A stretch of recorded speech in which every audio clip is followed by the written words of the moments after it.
Okay, so that's it for both consequentialism and deontology. Does anyone have any questions on Kant, Ross, deontology, or anything we've done before?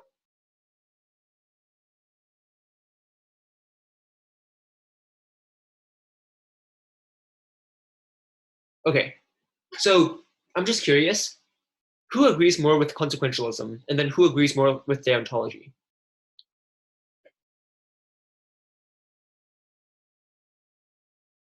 So for the greater good, that would be consequentialism, I suppose.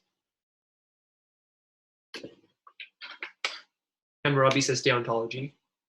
I assume that Hammurabi is not your real name. If it is, that's really sick. Okay, consequentialism. Eric says consequentialism.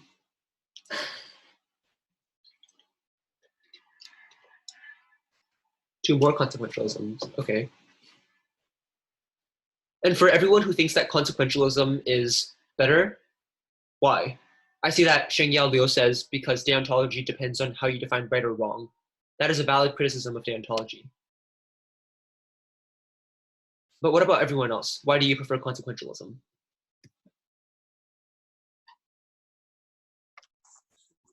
I think the consequences is more important because like everything goes into one consequence, and if that is bad, then like it's like I just think consequentialism is better because it just you know the consequence and you try to do for the better good. Okay, I see. Kelly says because the world we live in is a result of consequences, not a result of the means. That's a valid point, but the counter argument, just to play devil's advocate, is that sure, the practical world we live in only considers consequences, but who said that morality is tied with practicality? I mean, there's no way we can know that for sure. And that's kind of the appeal of the deontological train of thought. You could argue that what matters is the result, but you could also argue that there's this universal sort of morality that isn't concerned with what happens in the real world. Okay, Anthony, that's a good point. Rules are bound to change. What about people who think that deontology is better?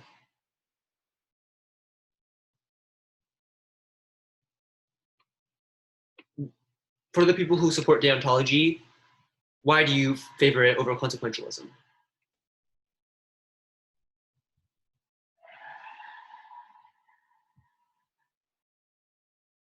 Eric says deontology does not fit every situation. There might be a gooder. Okay, I see. Okay. So Shengyao Liu asks, can these frameworks coexist? The answer is no, because the goal of ethical frameworks is to have kind of a formula or a set of rules that you can always follow that apply in every situation. So if in one situation, consequentialism and deontology would say something different, then they cannot coexist. One has to be, one has to be wrong. Nicholas says, define moral and who is we. When we're talking about ethics and when we're talking about normative ethics, we're assuming that there is some type of objective morality. That's a huge assumption, obviously, and we're going to talk about relative morality later, but we have to make that assumption for the sake of discussion, Nicholas.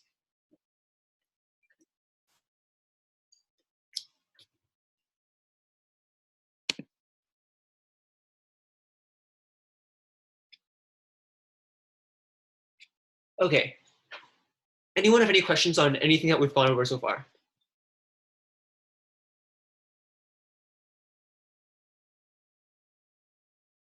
Kelly says, if we allow the ends to justify the means, we could lose part of who we are.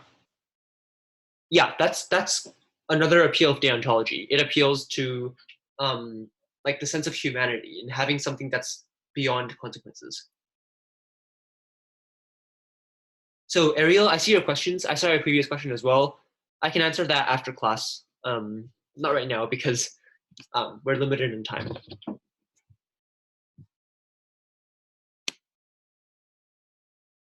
Okay, let's move on. So originally, we're going to talk about virtue ethics and Aristotle. But in the previous session of the same class, we didn't actually get to here, so I'm also going to skip it today. We're going to talk about it in the beginning of our next lecture, or of our next meeting. I keep saying lecture, but it's not really a lecture. So now we're going to go into a sample ethical dilemma. Hammurabi asks, what happened to Socrates? Socrates is not in today's meeting. And yes, he died, but so did pretty much everyone else that we talk about in philosophy. So now we're going to evaluate this ethical dilemma based on these moral frameworks and also based on what you think yourself. There's a company which has found a cure for cancer. However, since the cure is very rare and costly, it costs $1 million. A man who has a mother dying from terminal cancer hears about it and decides to steal some of the cure for his dying mother. His mother is saved. Was the man right to steal? I think the deontologist would say no, because that was he has no right, because that was an obstruction of the rules. Mm-hmm. But a consequentialist would agree with the man due to the fact that his mother was dying. I agree with you. That's what I would think. But then again, thousands of millions of people are dying of cancer right now, so I don't think that a company would have enough for everyone to steal. Yeah, they can't all steal one thing, then what's the use of it? And they probably spent like millions of dollars even doing it, and that's basically just like waste. Like they have to buy the cure, because if they don't buy the cure, it won't be fair for the other people. That's a good point. Okay, so Anthony says yes. Or actually, for any of you who typed in the chat, feel free to unmute yourself and give your response.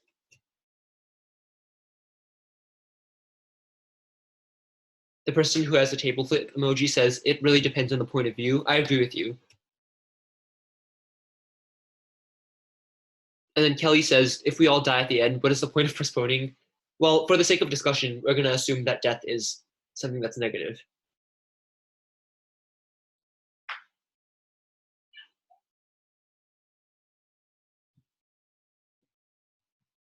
And I do not believe that the person called Dogi is a dog. Or a god, not a dog.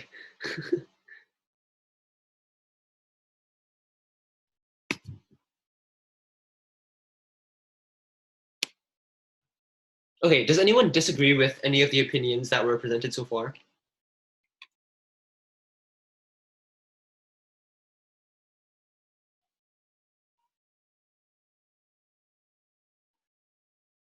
Richard, I see your point. So Richard says, if the drug maker is selling it in a form of money greed, then can we argue that it is justifiable to steal in this context? You could definitely argue that, and there's also people who think that's wrong. So that's definitely arguable. Because you could argue that they're already committing a wrong. So by selling to other people and by stealing it, you're kind of somehow rectifying that wrong. You could argue that. Kaida says you're breaking the law. Okay.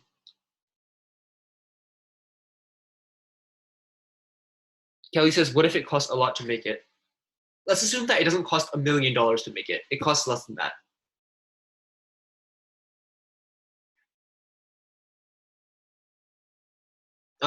How much less? Well, that's actually an interesting question to play around with. What if it costs a lot less? It only costs like $100, but the company is selling it for a lot to make a lot of money. Would that change anyone's answer?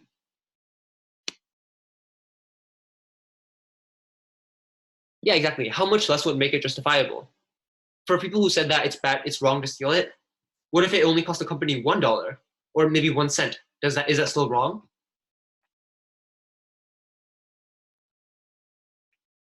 Okay, so now we have some mixed responses. So now Hammurabi and Sean say, oh wait, what? I'm not sure if the yes or no was regarding this question or the previous question. So Eric says, we must always use the law as a reference. Well, that's also debatable. There's definitely There's definitely arguments for saying that following the law is always good, regardless of whether or not the law is bad. But there's also arguments that there's bad laws. And once again, I would prefer if you guys spoke instead of typing because I can't keep up with all of these messages.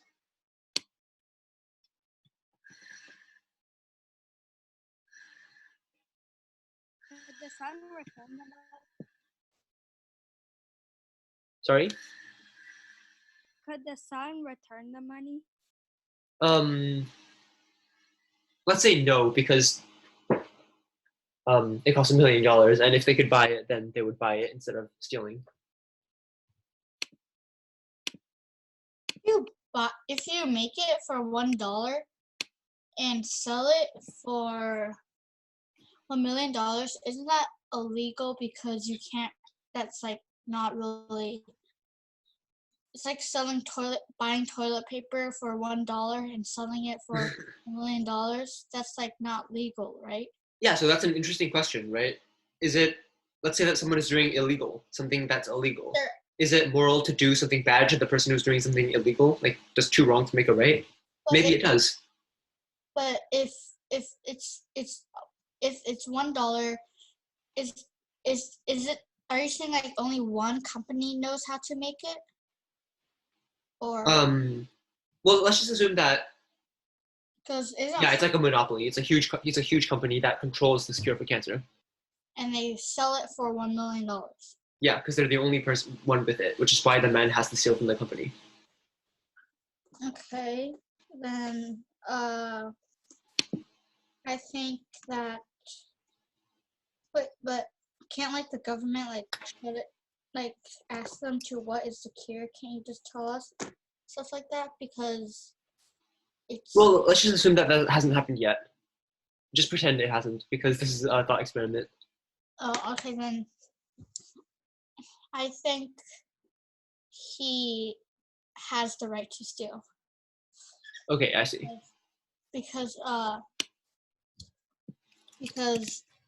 they're doing something illegal. He might doing something illegal, but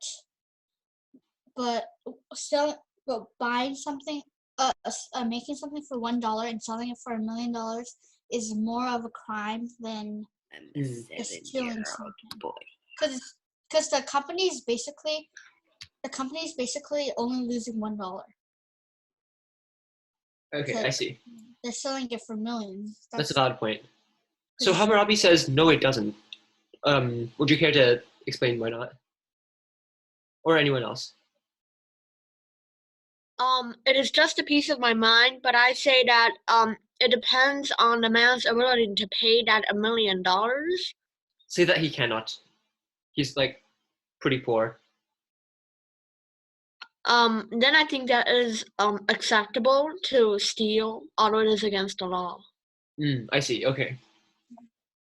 I think the fact that the company is already selling, say it costs $1, it should cost $1, and the company is selling it for $1 million. That is already the higher ups in the company acting out of their own greed. So therefore, the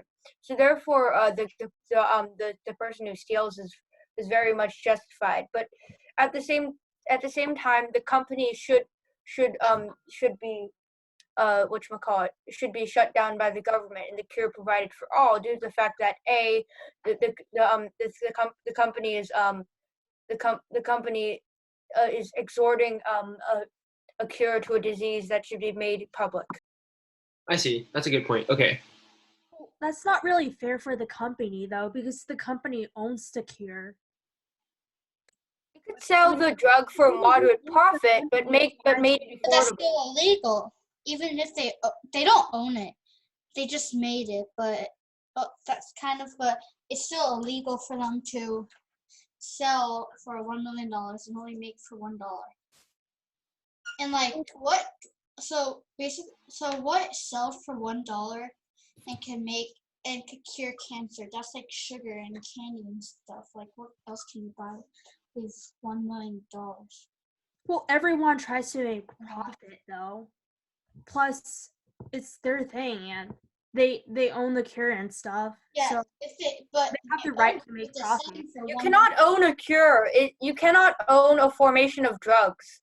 You're just the first one to discover it. Company that can sell it, that has the ability to make it, because they know. But you can't. I'm pretty sure it's against the law to make something for $1 and sell it for $1 million. It's not against the law. Okay, really quickly, I'm just to jump in. I think that there are like ways to own a cure, but that's not the point of the discussion. We're not talking about what is legal. We're talking about, I mean, we could be talking about what is legal, but then the more important question is the thing that's legal necessarily moral? And also, I see that Ariel has made a really good point.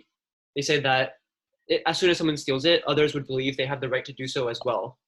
And that's definitely one of the justifications for generally being on the side of the law.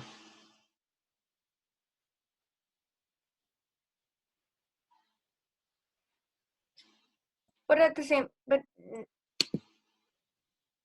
Go ahead. But at the same time, it would already be morally bad for the company to sell $1 drug at such a high price due to the fact that and it would be against the law due to laws against so-called orphan cures, in which a company is allowed sole rights to a certain drug that cures a certain disease. This is cancer we're talking about, not a mild breed of swine flu. Cancer. This could revolutionize the medical world. Like give the person who invented it the Nobel Prize and the company a pension, but the drug deserves to be spread to everyone. Okay, that's a good fair point. But spreading to everyone, not everyone has $1 million and needs it. Not everyone has $1 million. But when you say everyone, what if it's someone who's not aware of their really bad habits? What if it's someone who smokes every day and the person knows he's gonna get cancer eventually, and then they got cancer? Do they deserve to get the medicine for free? When you say everyone deserves it? Nobody will get it for free. Well, I think it's not really illegal because, people sometimes when they don't have enough money to do this, they can actually get it free. Well, remember that we're not trying to discuss what's legal, we're discussing what is moral.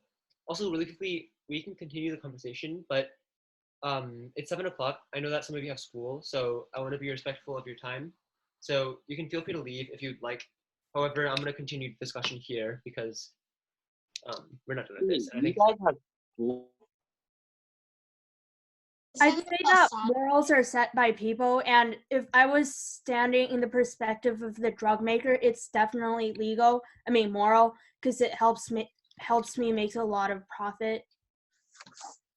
Okay, I see. Yeah, once again, for everyone who is like 10 p.m. feel free to leave. But we're gonna continue this discussion. So actually, I think that you should compare what you get and you lose. So for the man, you get 1 life back as it's her mother. It's his mother, sorry. And for the company, they lost $1 million. So I think that you're just going to compare this life to that $1 million, which is more valuable. But really, it's controversial. Well, that would be the consequentialist. That would be what a consequentialist would want to say. But it's also possible that you could say it doesn't matter. We're not comparing anything. We're not trying to achieve anything. We're just trying to maybe follow the law of never stealing or something. In which case, it would always be bad to steal. And yeah, please do not swear in this chat. I'll have to mute you if you do.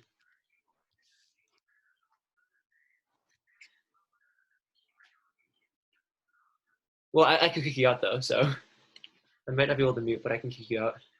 So please don't swear.